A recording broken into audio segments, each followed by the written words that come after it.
पाटील साहेबांनी जो लढा पुकारला होता त्याला बऱ्यापैकी यश आले असं सांगितलं जातंय आणि त्यात तुम्ही स्वतः रायगडमधनं एक समन्वयक म्हणून सामील झाला होता. काय तुम्हाला वाटते कालच्या भावना तुम्हाला काय सांगतात? निश्चितच मनोज जरांगे पाटील पुन्हा एकदा मुंबईला आले होते आणि 8 मागण्या घेऊन ते आले. त्यातल्या 6 मागण्या सरकारने मान्य केलेल्या आहेत आणि 2 मागण्या सुद्धा त्यांनी 2 महिन्यामध्ये पूर्ण करू अशी भूमिका घेतलेली आहे. त्यामुळे मराठा समाजाला न्याय मिळाला आहे असं सकृत दर्शन तरी दिसतोय. कारण जी मुख्य मागणी होती हैदराबाद गॅजेटची, तर हैदराबाद गॅजेट तर GR कालच काढलेला आहे. सातारा गॅजेट त्यांनी सांगितलं का 15 दिवसांमध्ये म्हटलं तर जरांगे पाटील म्हटलं की 1 महिन्यामध्ये तुम्ही काढा. मराठा आणि कुणबी हा एक आहे ही त्यातली प्रमुख मागणी होती, पण ती मागणी सुद्धा राज्य सरकारने सांगितलं का थोडा वेळ लागेल, 2 महिन्यामध्ये काढतो. बाकी केसेस मागे घेण्याचा आहे तो त्यांनी निर्णय घेतलेला आहे. त्यानंतर जे आंदोलनामध्ये शहीद झालेत आमचे बांधव त्यांना भरपाई सुद्धा त्यांनी मान्य केलेली. त्यामुळे एकूण पाहिला तर निश्चितच आज मराठा समाज ज्या प्रकारे मनोज जरांगे पाटलांच्या नेतृत्वाखाली मुंबईला आला होता आणि जे हवंय ते घेऊन गेलेलं आहे. फक्त याच्या पुढे फसवणूक होता कामा नये.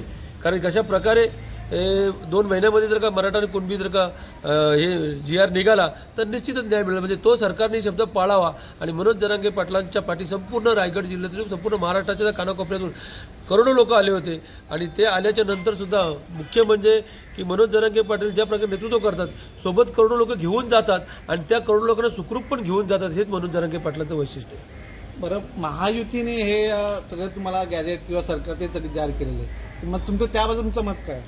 तर निश्चितच आपण जर का पाहिलं असेल तर आता गॅजेट तर राज्य सरकारने काढलेलं आहे, परंतु दुर्दैव असं की जी मागणी आम्ही मनोज जरांगे पाटलांच्या नेतृत्वाखाली 2023 पासून करतोय किंवा 26 जानेवारी 2024ला ज्या प्रकारे तिथंचे नोटिफिकेशन काढलं पण GR काढला होता आणि तेव्हा सांगितलं होतं की बाकीच्या ह्या मागण्या तुमच्या 2-3 महिन्यांमध्ये पूर्ण करतो, त्यासाठी 20 महिन्यानंतर पुन्हा मुंबईत यावं लागलं.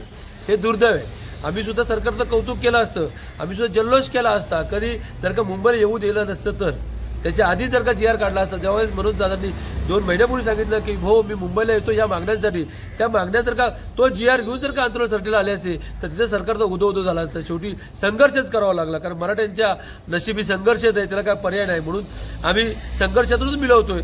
त्यामुळे दिलंय सरकारने, सरकारचं सुद्धा अभिनंदन. तर आंदोलन यशस्वी करण्यासाठी तुम्ही पूर्ण रायगडभर गाव बैठका घेत होतात आणि त्यासाठी तुम्ही खूप मेहनत घेतली होती. त्याप्रमाणे तुम्हाला आत्ता जे यश आले कालचं त्याप्रमाणे त्यासाठी तुमचं एक नियोजन असेल का विजयोत्सव साजरा करण्याचं? तर निश्चितच की रायगडच्या कानाकोपऱ्यात आम्ही म्हणजे गेले 20 वर्ष झाले जिथपासून मराठा समाजाचं काम करायला लागलो, तर प्रत्येक कुठलंही आंदोलन असू दे आम्ही खेडेपाडे जाऊन गावोगाव जाऊन, कारण आमची ताकद ही गावगाड्यातला जो मराठा समाज आहे ती ताकद आहे, तीच ताकद आम्ही नेहमी वापरतो. निश्चितच यश आलेलं आहे. कारण आता जर का आपण पाहिलं जर का सातारा गॅजेटचा विचार केला तर पश्चिम महाराष्ट्र पूर्ण त्यामध्ये समाविष्ट होते. हैदराबाद गॅजेटचा विचार केला तर मराठवाडा, विदर्भातला तर कुणबी मराठा आहेच, उत्तर महाराष्ट्रामध्ये पण नोंदी चांगल्या सापडलेल्या आहेत. राहिला आता मुंबई गॅजेटचा, तर त्यांनी सांगितलं मुंबई गॅजेट आणि औंध गॅजेट सुद्धा पुढे आम्ही पुढच्या 1-2 महिन्यामध्ये लागू करू. म्हणजे जवळजवळ महाराष्ट्राचा प्रश्न सुटेल आणि संपूर्ण महाराष्ट्राच्या मराठा प्रश्न सुटला त्यासारखा आनंद काय. त्यामुळे आता तरी आम्ही आनंदी आहोत. फक्त आता पुढच्या गोष्टी ज्या आहेत का मुंबई गॅजेट आणि हे सुद्धा जर का झालं तर आमच्या कोकणातला सुद्धा बऱ्यापैकी प्रश्न सुटेल अशी अपेक्षा आहे. त्यामुळे आज तरी आम्ही समाधानी आहोत. हजारोंच्या संख्येने मराठा बांधव आंदोलनात सहभागी झाले होते. त्यांची पिण्याचे पाणी असेल किंवा इतर अन्नधान्य असेल, खाऊ पाणी असेल, याची व्यवस्था अनेक मंडळं असतील किंवा आपल्याच मराठा समाजाने केली, तर त्यांना आपण काय आवाहन कराल आणि त्यांचे कसं धन्यवाद म्हणाल? निश्चितच ज्यावेळेस 29 तारखेला आम्ही तिथं मनोज दादा उपोषणाला बसले तेव्हा दिवसभर तिथे होतो आणि तिथं असल्यावरती पाहिलं की खरोखरच राज्य सरकारने, मी तसं म्हटलं का कोंडी केली होती एक प्रकारे, की अशा प्रकारे की बाबा चला हे मराठे आलेत ना तर मग यांना कुठल्याही प्रकारचं इथे पाणी मिळतं का म्हणे, इथं टॉयलेटची व्यवस्था अजिबात तिथं करण्यात आलेली नाही. त्यानंतर खाऊ गल्ली सुद्धा बंद करण्यात आली.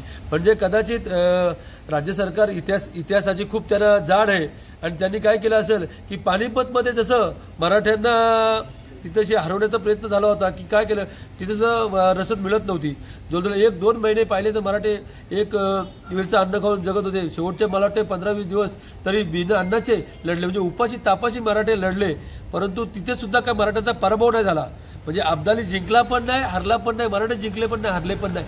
कारण ती त्या पानिपतच्या युद्धानंतर अब्दाली पुन्हा कधी इथं हिंदुस्थानात आला नाही किंवा अब्दालीने हिंदुस्थानात राज्य पण नाही केले. त्यानंतर मराठ्यांनीच राज्य केले हिंदुस्थानावरती. म्हणजे ती तटस्थ राहिलेली. आणि असंच राज्य सरकारला वाटलं असेल की यांची मराठ्यांची कोंडी करूया, उपाशी मारूया, हे गावाकडे जातील. पण मर हट्टे म्हणजे मर हट्टे म्हणजे मरतील पण हटणार नाही असे मराठे आहेत. आणि जेव्हा लक्षात आलं आमच्या की इथे परिस्थिती गंभीर आहे, लगेच दुसऱ्या दिवशीच मी रायगडवासियांना आवाहन केलं, माझ्या प्रत्येक ग्रुपमध्ये टाकलं की आता आपले मराठा बांधव महाराष्ट्राच्या कानाकोपऱ्यातनं मनोज दादांच्या समर्थनार्थ इथे जर का आलेले आहेत लाखो मराठे, तर आपण त्यांना तिथं जेवण आणि पाणी दिलं पाहिजे. आणि मला सांगायला अभिमान वाटतो या माझ्या रायगडवासियांचा, नवी मुंबई असेल मग महामुंबई, मग प्रत्येक मंडळ असेल, समाज असेल, अभिमान वाटतो की हो खरोखरच त्यांनी एवढं दिलं. शेवटी मला काल आवाहन करायला लागलं की आता कुठल्याही प्रकारची रसद आणू नका, तिथं अन्न वाया जातोय.